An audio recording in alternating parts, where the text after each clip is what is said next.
Alright everyone, this is Josh from East West Healing. Today I want to talk about low hemoglobin during pregnancy. First of all, this is not medical advice. I'm not a doctor and I'm not telling you what to do or not to do or who to work with or anything. This is just food for thought for you to do a little bit more research and be your own advocate. But before we jump in, as always, please like this video, show us a little support. Hit that notification button and subscription button so every single Wednesday when we put out a video, you get notified. Let's jump in.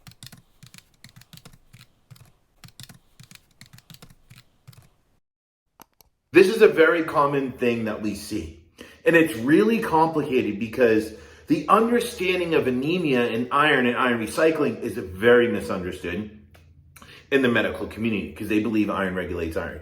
And all we need to do is test ferritin and we get an iron evaluation. First of all, ferritin is not an iron marker, but at the same time, if anything, you got to look at the big picture. It'd be like going in to take your car and to test your tire pressure or your oil, let's say. And just by doing that, they tell you everything of what's going on in your car. It's impossible, right? So when you're looking at iron, you need to do a full Monty iron panel. Doctors won't do it. It's out of pocket. It's in the description below. But you're looking at what regulates iron. Remember, copper regulates iron. It is a mineral, ceruloplasmin, that activates all your enzymes, surfactant, ferroportin, ferroxidase, that help you recycle iron through the hepatocytes, erythrocytes, the gut cells. Drawing a blank on what those are called right now. I don't know why, but, and into the blood. And we have to activate those enzymes so we can turn ferrous iron into ferric, get it into the blood so it can be recycled in the reticular endothelial system, right? So, enterocytes, that's what it is. I don't know why I was drawing a blank. So it's very important to look at copper levels, ceruloplasmin levels in their ratio, liver retinol levels, magnesium red blood cells, zinc, iron sat, transferrin, all these different things, because you get a bigger picture. You get a picture of how you're recycling iron, right? And even better, do an HCMA so you can compare a little bit, where your mineral status is, how you're supporting yourself. That's in the description below as well. So you need to look at all these things to get the bigger picture. Are you recycling iron or are you not? How far are you deep and how, into not recycling? And are you just saturated in iron, right? Because not everyone is. And it's not just about iron. It's about reestablishing the copper ceruloplasmin ratio, right? And what is involved in that, which is retinol. And so it really comes down to copper and retinol, all the minerals we need to support iron recycling. It's not as simple as just eating retinol and copper-rich foods. That's a huge part of it, but there's a lot of blocking factors. We've talked about this many times, from glyphosate to synthetic supplements, calcium, zinc, iron, vitamin D, to foods like high fructose corn syrup, certain medications, heart medications and SSRIs and birth control pills and hormones. There's so many things that block not only iron recycling, but copper metabolism, right? That just blow it up. So it's not just about, I take desiccated liver pills and it's not working. It's not that simple. Now, we're talking about pregnancy, so let's go there. I think the problem is a lot of women go into pregnancy in debt already, right? They're not going in with a full tank. So it creates complications, right? So that's the first thing. Because when you're pregnant, your thyroid levels should go up. It's an adaptation to having, a beautiful parasite, inside you. Your hemoglobin, it actually naturally goes down. You'll see certain levels go up in other, parts of the body, but these are all adaptations to being pregnant, right? Your blood volume goes up by 40%, just like your breasts enlarge. You gain maybe 10 to 20 pounds, maybe sometimes a little more.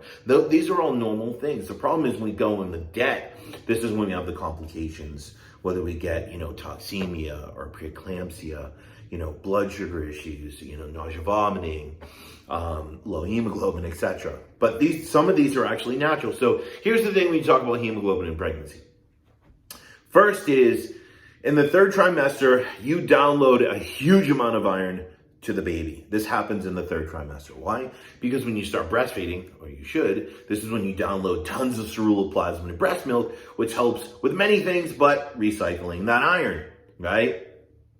Number two, as mentioned, this is another reason why a lot of women have low hemoglobin. For the first one I said is kind of like normal. You're downloading a lot of iron, so it's naturally going to be lower. Second is, yes, there's a lot of blocking factors as mentioned. And when you have these blocking factors, now you can't recycle iron, right? So in a sense, what happens is, as I've said before, the boxes are coming down the conveyor belts, the trucks are there, the workers are loading the trucks, but there's no drivers. We can't get the boxes from the warehouse into the streets, which is your blood. So you take your blood, your iron's low, your iron sat's low, your hemoglobin's low, they tell you you're anemic. You're truly not anemic, you're just copper deficient or retinol deficient. Or you're not eating and living in a way to support your body, to support iron recycling, to support your fetus. Third, during pregnancy, and this, Google it, there's so much out there, there's so much research. I did quote a study below, but what happens during pregnancy is, this is the third thing, blood volume goes up, right? So your blood volume increases in relation to your red cell mass. And this disproportion causes lower hemoglobin. What does that mean in a simple sense? In a simple sense, it means that lower hemoglobin during pregnancy is actually normal. Why? Well, first of all, you could go in with debt, you create complications, you're not recycling iron, number one, right? That's why it can be lower sometimes in the single digits. Number two, you're downloading tons of iron. And three, because of your blood volume increase in relation to your red cell mass, you're going to have lower hemoglobin.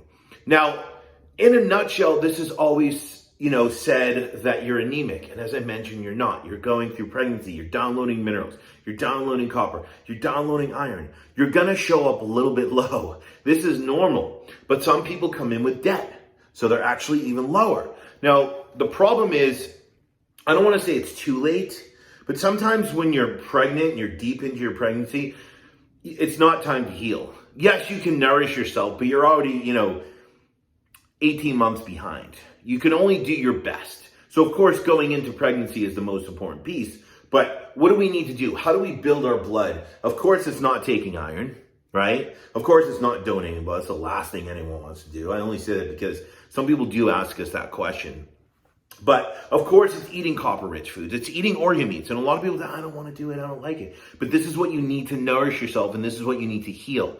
And yes, you can take the supplements. But what we've seen is their effectiveness doesn't even come close to eating organ meats and liver and kidney and things like that. Eating more eggs and dairy to get more of that retinol.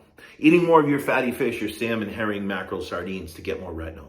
Taking a clean cod liver oil like Rosita, 1 teaspoon has like 3,500 IU of retinol. Using that during pregnancy to increase your retinol, to support copper metabolism, to support iron recycling.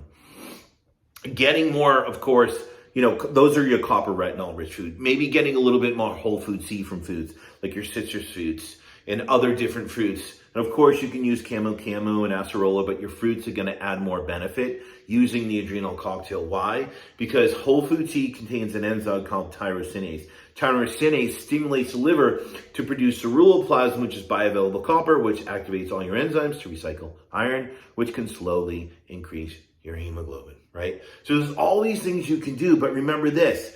If your midwife says your hemoglobin's low, you can't have a home birth, right? You're in your third trimester now. We need to do it in the hospital.